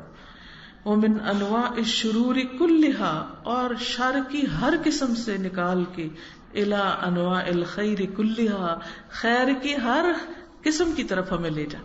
یعنی ہر شر سے نکال کے ہر خیر کی طرف لے جا. یا حی یا قیوم برحمتک نستغیث، اے زندہ رکھنے والے خدا، اے قائم رکھنے والے خدا، تیری رحمت کے ساتھ ہم فریاد کرتے ہیں. فلا تکلنا الی انفسنا، تو ہمیں ہمارے نفسوں کے حوالے نہ کرنا. ولا الی اعمالنا، اور ہمارے اعمال کے حوالے نہ کرنا. طرفت عین، آنکھ جھپکنے کی دیر بھی، یعنی ہم نہ بھٹکیں. اللہم اے اللہ، انا بے شک ہم، قد حضرنا ہم حاضر ہوئے، یعنی وہ لوگ تو وہاں حاضر ہیں تو آپ سب یہاں حاضر ہوئے. ختم کتاب کا، تیری کتاب کے ختم کی محفل میں. الہنا اے ہمارے رب، الہنا اے ہمارے الہ، الہنا اے ہمارے الہ. قد حضرنا ختم کتابک وانخنا مطایانا ببابک، اور ہم نے اپنی سواریاں تیرے دروازے پہ لا بٹھائی ہیں، کیونکہ ہم تجھ سے مانگتے ہیں، تیری ہی طرف رجوع کرتے ہیں. فلا تطردنا عن جنابک، تو ہمیں اپنی جناب سے نہ دھکیل، یعنی دور نہ کر، اپنی رحمت سے دور نہ کر. ولا تطردنا عن جنابک، تو ہمیں اپنی درگاہ سے نہ دھتکار. فلا تطردنا عن جنابک ولا تردنا عن بابک، اور اپنے دروازے سے مت لوٹانا. ولا تردنا عن بابک، اور اپنے دروازے سے نہ لوٹانا. فإن رددتنا، کیونکہ اگر تو نے لوٹا دیا، پھیر دیا، فإنه لا حول ولا قوة الا بک، تو بے شک ہمارے لیے تیرے سوا کوئی مدد اور قوت نہیں. لا الہ الا اللہ، اللہ کے سوا کوئی الہ نہیں. یا منان، اے احسان کرنے والے. یا من بیدہ ملکوت کل شیء، اے وہ رب جس کے ہاتھ میں ہر چیز کی بادشاہت ہے. یا من وسعت رحمتہ کل شیء، اے جس کی رحمت ہر چیز پہ چھائی ہوئی ہے. یا واسع المغفرہ، اے وسیع مغفرت والے. یا دائم الاحسان، اے ہمیشہ احسان کرنے والے. یا عظیم المن، اے عظیم احسان کرنے والے، عظیم محسن. نسألک، ہم تجھ سے سوال کرتے ہیں. اللہم، اے اللہ، ان تغفر ذنوبنا، کہ تو ہمارے گناہوں کو معاف کر دے، تو ہمیں بخش دے. وتستر عیوبنا، اور ہمارے عیب چھپا دے. وتبید وجوہنا، اور تو ہمارے چہروں کو سفید کر دے، روشن کر دے. وترفع فی الجنان منازلنا، اور جنتوں میں ہماری منزلیں بلند کر دے. برحمتک یا ارحم الراحمین، اپنی رحمت خاص کے ساتھ اے ارحم الراحمین، الہنا اے ہمارے الہ، وبارئنا اور اے ہمارے رب، اے ہمارے پیدا کرنے والے، اے باری تعالی، وخالقنا اور اے ہمارے خالق، ورازقنا اور اے ہمارے رازق، عز جارک بہت مضبوط ہے تیری پناہ، وتقدست اسماؤک اور بہت پاکیزہ ہیں تیرے نام، ولا حول ولا قوت الا بک اور نہیں کوئی قوت اور طاقت مگر تیرے ہی ساتھ، لک الحمد تیرے ہی لیے تعریف ہے۔ اللہم انت قلت وقولک الحق، اے اللہ تو نے فرمایا اور تیرا قول برحق، ادعونی استجب لکم کہ تم مجھے پکارو میں تمہاری دعا قبول کروں گا۔ اللہم ھذا الدعاء، اے اللہ یہ ہے دعا، ومنک الاجابہ اور تیرے ساتھ ہے، تجھ سے ہی ہے قبولیت، تو ہی قبول کرنے والا ہے۔ وآخر دعوانا ان الحمد للہ رب العالمین، اور آخری بات ہماری پکار یہی ہے کہ تمام تعریفیں اللہ رب العالمین کے لیے ہیں۔ اللہم تقبل منا ختم القرآن، اے اللہ ہم سے ختم قرآن قبول فرما، وتجاوز عنا اور درگزر فرما ہم سے، ما کان فیہ من زیادت و نقصان کہ ہم سے جو بھی زیادتی یا کمی ہوئی یعنی کمی بیشی ہوئی، او خطا و سہو و نسیان یا کسی قسم کی خطا یا بھول چوک، یا اللہ ان سب سے تو درگزر فرما۔